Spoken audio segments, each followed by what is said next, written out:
هنا تلاحظوا حطيت كوبايه كمان من خليط السمنه بالزيت. شايفين العجينه بقى بتبتدي يحصل فيها ايه، بتتشرب. بسم الله الرحمن الرحيم. ازيكم حبايبي، عاملين ايه؟ يا رب الجميع يكون بخير يا رب.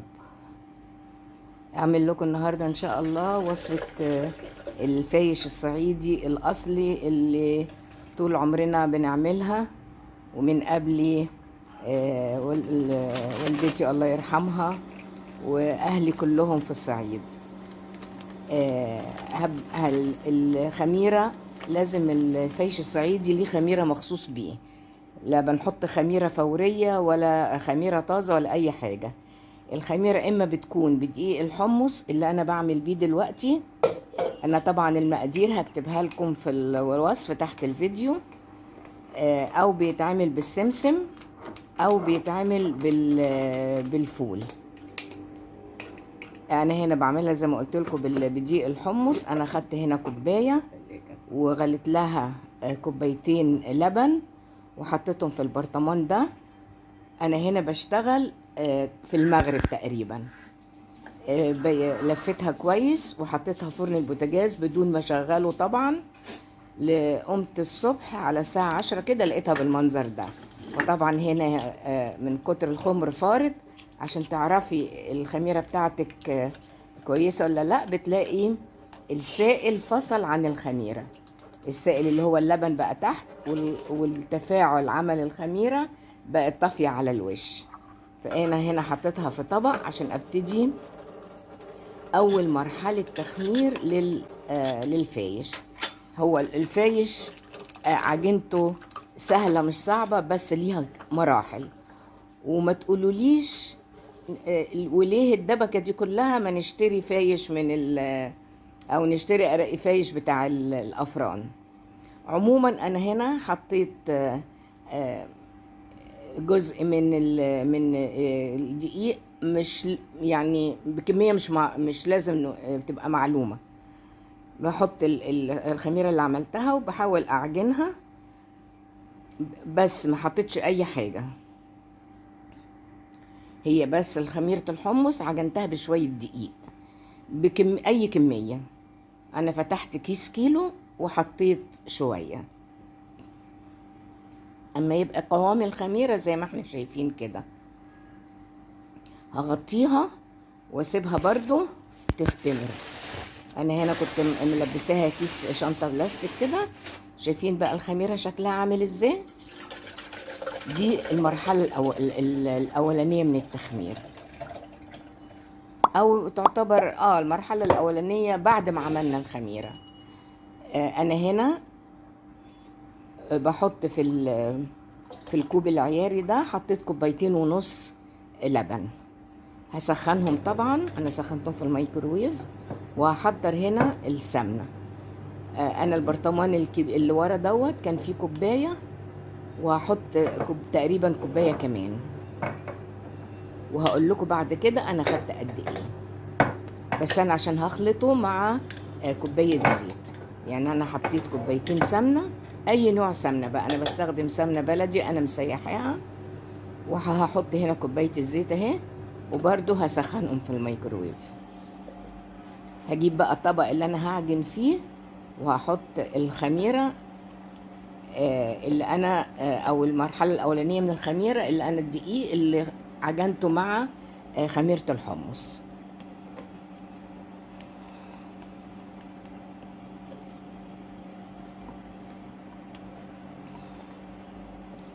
طبعا المعروف الفايش الصعيدي لا يعلى عليه، لا يعلى عليه. هحط هنا بقيه الكيلو. انا كنت واخده منه جزء عجنت بيه الحمص، وده يبقى انا كده هحط كيلو.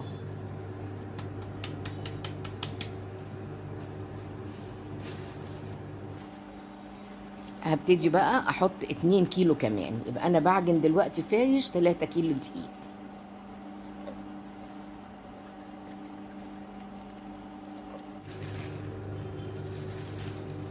علشان تبقوا بس عارفين، طبعا لازم ننخل الدقيق.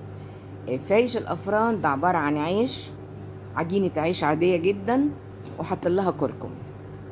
وبيشكلوها زي رغيف كده عريض وطويل، ويبتدوا يقطعوه اصابع ويحمصوه.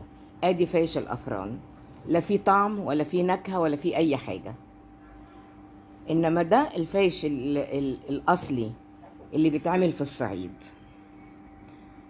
انا حطيت هنا بقيه الدقيق وقلبت، حطيت كوبايه سكر وحطيت كوبايه سمسم، انا شارياه سمسم ابيض وحمصته. وكل كيلو دقيق هحط له معلقه كركم. انا بحط معلقه صغيره، اذا انت عايزه تحطي معلقه كبيره يعني عايزه اللون يبقى اصفر واضح قوي كده حطي. حطيت هنا معلقتين ملح.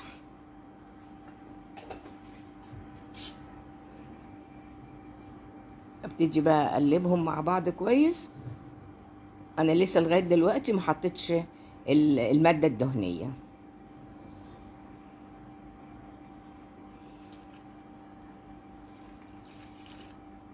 ابتدي بقى اضيف اللبن اللي انا سخنته، اللي هو كوبايتين ونص.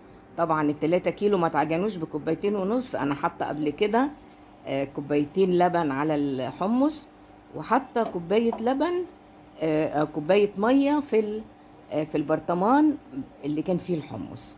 فالكميه كلها هكتبها لكم برضو في الصندوق. ابتدي بقى طبعا لازم بايدي بقى ابتدي اعجن كويس جدا.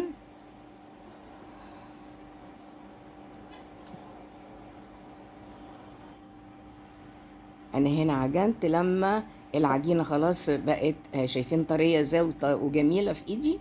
ابتدي بقى احط خليط السمن مع الزيت. هو زي ما قلت لكم الخليط ده كوبايتين سمنه مع كوبايه زيت. ابتدي بقى اعجن. دي بقى المرحله المهمه قوي، ان انا لازم اعجن كويس قوي. زي ما شايفين بعجن ازاي.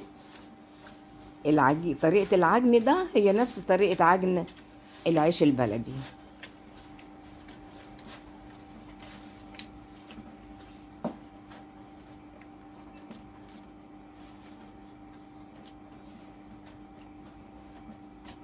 لازم اعجن كويس قوي لغايه ما تتشرب كوبايه السمن اللي انا حطيتها.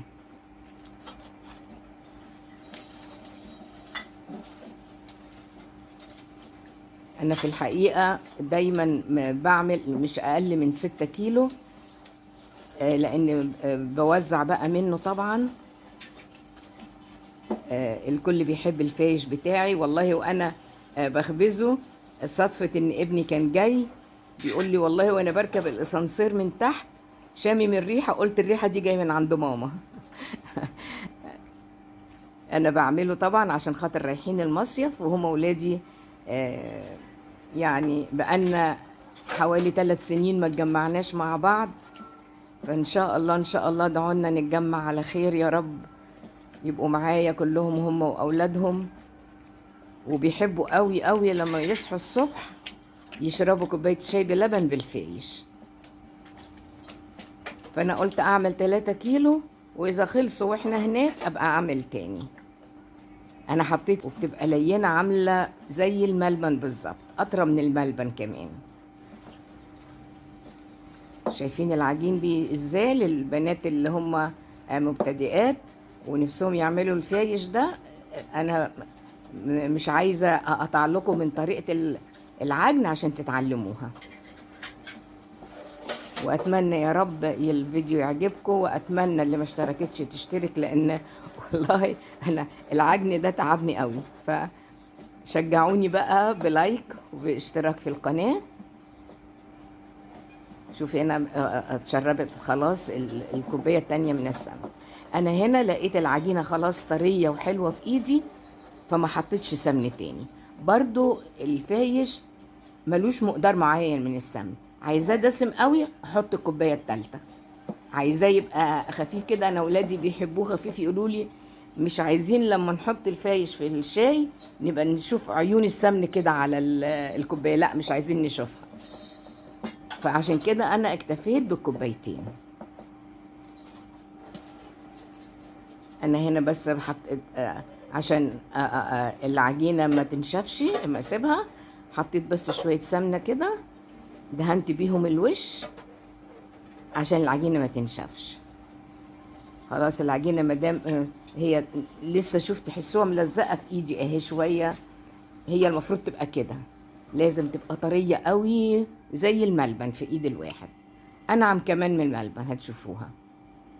انا برضو لبست الطبق الكيس، شايفين خمرته بقت جميله ازاي.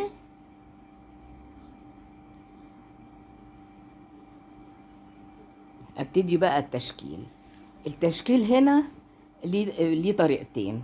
طريقه ان انا بعمل صوابع رفيعه كده، باخد حته من العجينه والفها كده على بعضها وابتدي ابرمها تبقى زي العصايه كده، او زي العود كده، فرع الخشب كده او فرع الشجره. وهنا لما بنعمل بالطريقه دي، الطريقه دي كنا واحنا في المنيا نقول دي بتاعه الصعيد الجواني، يعني دي كانت بتعملها عمتي، لان اهل جوزها علموها لها هم في سوهاج، انما احنا في المنيا كنا بنعمل التشكيل اللي هوريه لكم دلوقتي. هنا الاصابع اللي انا بعملها دي او العيدان اللي بعملها دي لازم نلزقهم في بعض علشان لما تختمر تعلى لفوق ما تفرش. هتشوفي شكلها لما ان شاء الله اسويها. بكمل بقى بالطريقة دي، وعشان ما اطولش عليكم برضو الفيديو هوريكم الطريقة التانية في التشكيل. الطريقة دي باخد بقى قطعة كبيرة من العجين، شايفين العجينة طرية في ايدي وناعمة ازاي، يعني على طول فردتها ولا استنيت ترتاح ولا حاجة. بعملها كده زي ما انتوا شايفين كأنها رغيف مستطيل.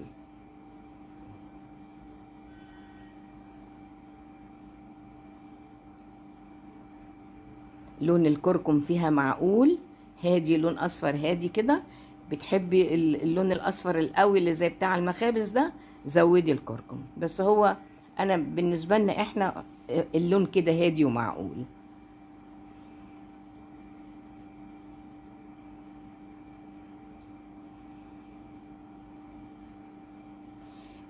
العجينه دي كمان كنا بنعمل منها قرص صغيره برضو نفطر بيها الصبح بالجبنه كده.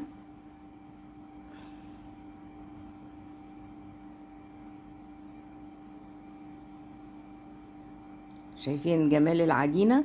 ولا مجرد ما بحطها بفردها على طول، ولا بستنى ان هي ترتاح عشان اقدر افردها ولا حاجة. انا بس بظبط علشان مش عايزة اهدر في الاصابع لما اقطعها. زمان كانوا بيعملوها قرص مدورة، فكان بيبقى الطرف رفيع كده، مش بنعمله، مش بنحمصه، انما انا عملته بالشكل المستطيل ده عشان اقطعه. شايفين الكمية؟ بشوف الاصابع هنا لما خمرت. هبتدي بقى طبعا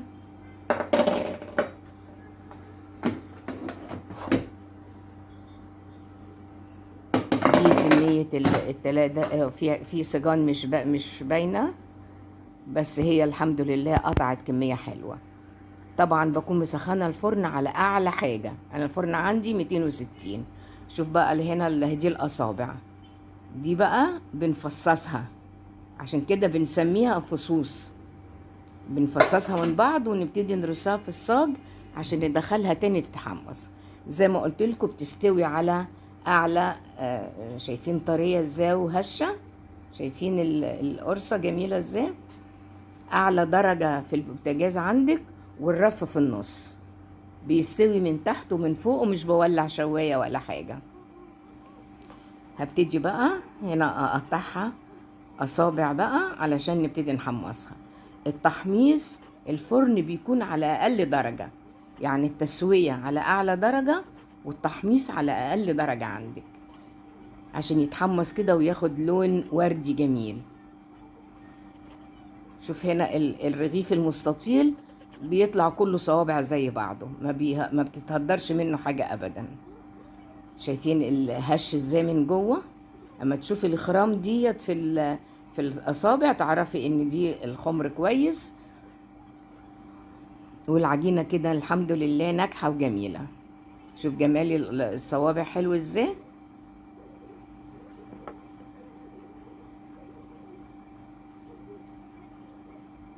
دي برضو رغيف كبير وانا قطعته صوابع.